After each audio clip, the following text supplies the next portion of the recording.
13 seconds. That was all it took for one of the most anticipated Olympic moments in modern sports to turn into a nightmare watched live by millions around the world. The cameras were ready. The crowd was electric. The mountains of Cortina, Italy stood frozen under perfect blue skies. And standing in the starting gate was Lindsey Vonn, 41 years old, a legend of alpine skiing, and the center of what many believed would be the greatest comeback story in Olympic history. The morning of February 8th, 2026 felt different from the start. Spectators packed the stands hours before the race began. Commentators spoke about legacy, courage, and redemption. Vonn had come out of retirement after years of injuries and surgeries that would have ended most careers forever. She had rebuilt her body piece by piece, fought through pain most athletes could not imagine, and returned to the top of the sport when almost everyone believed she was finished. She slid into the starting gate as the 13th racer of the day. The world held its breath.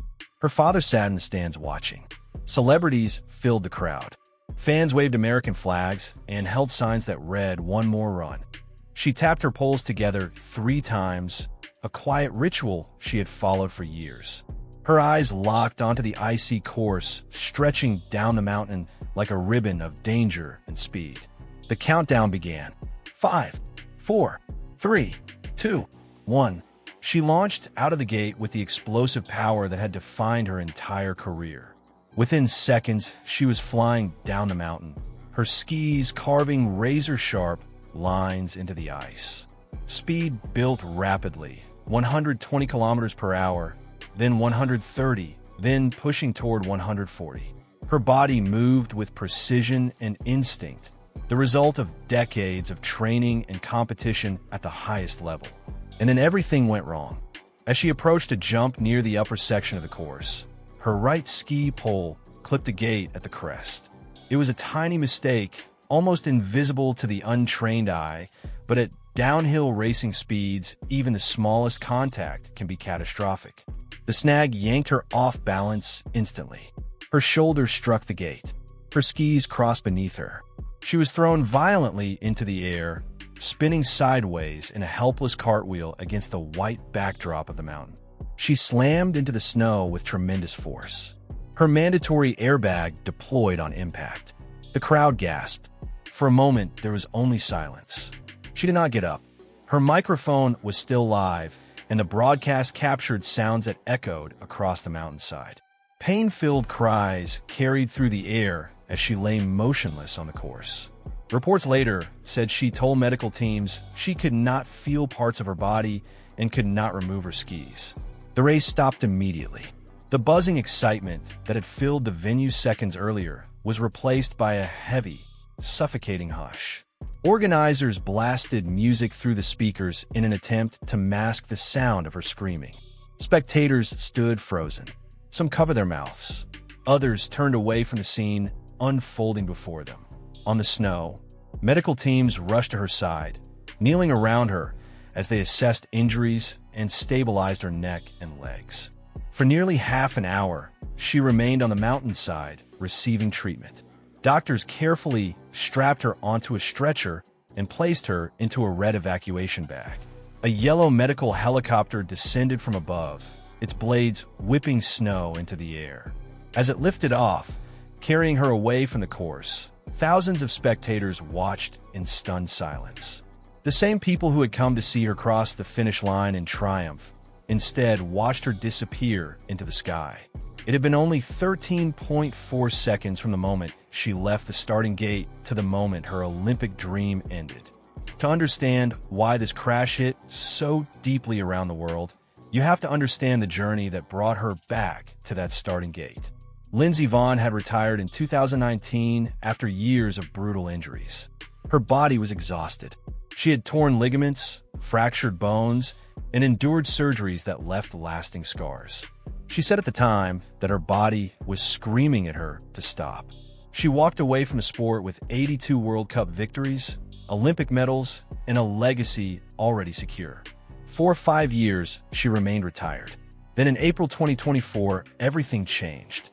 She underwent a groundbreaking partial titanium knee replacement using robotic surgical technology. A custom implant replaced damaged parts of her right knee. For the first time in over a decade, the constant pain she had carried was gone. She said she felt younger, stronger, and more capable than she had in years. In November 2024, she announced an astonishing comeback. Many experts doubted she could compete at an elite level again, especially at her age. But by the following season, she was winning races and breaking records. In December 2025, she became the oldest downhill World Cup winner in history at 41 years old. She stood on podiums again, tears streaming down her face as national anthems played. She entered the 2026 Winter Olympics as one of the favorites for gold. Then just 9 days before the Olympic downhill race, disaster nearly struck. During a World Cup race in Switzerland, she crashed heavily into safety nets after losing control on a jump. Medical scans revealed a complete rupture of her ACL in her left knee, along with additional damage. For most athletes, that injury would have ended any chance of competing. Recovery normally requires months of surgery and rehabilitation. But Lindsey Vonn refused to withdraw. She trained intensely, wearing a massive custom brace to stabilize her knee. She posted videos of strength training sessions, showing fans she could still generate power and control. During Olympic training runs, she delivered surprisingly strong times, convincing many that she might still contend for a medal. The night before the race, she wrote a message acknowledging the risks. She knew her age, her missing ligament, and the titanium implant in her other knee made the challenge almost impossible. But she said she still believed. She ended the message with a line that would soon echo across the sports world. "No matter what happens, I have already won." On race morning, the skies were clear and the course was fast. The atmosphere felt electric, as if everyone sensed they were about to witness something historic. Instead, they witnessed one of the most frightening crashes in Olympic memory. While she was being treated on the mountain, the competition eventually resumed. Her teammate, Breezy Johnson, sat at the bottom of the course in the leader's chair after an incredible run earlier in the race. Johnson had her own story of injuries and setbacks, including an ACL tear on the same course years earlier. One by one, racers came down the mountain, but none could beat her time. When the final skier crossed the finish line, Johnson became Olympic champion. Later, she revealed that while she waited at the bottom watching the helicopter carry Vonn away, she received a message from Vonn's coach saying that Vonn was cheering for her from inside the helicopter.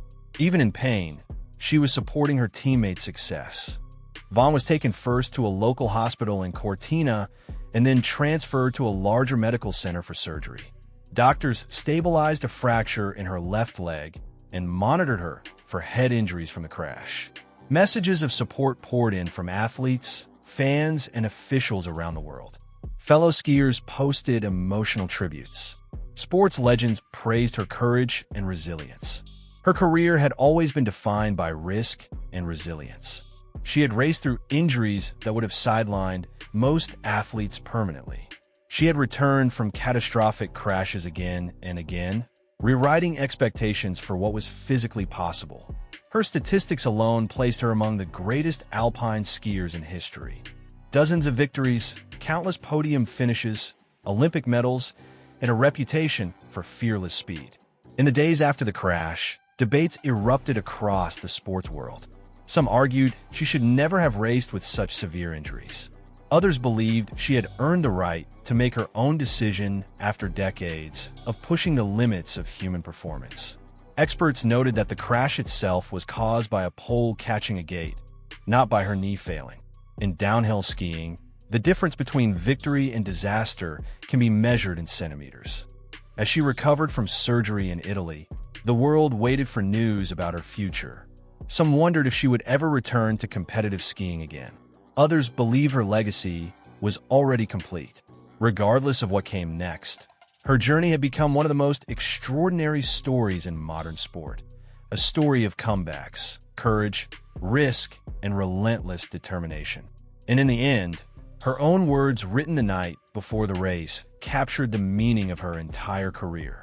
No matter what happened on that mountain, she believed she had already won. Not just through medals and victories, but through the courage to stand in the starting gate one more time, chasing a dream that most people would never dare to pursue.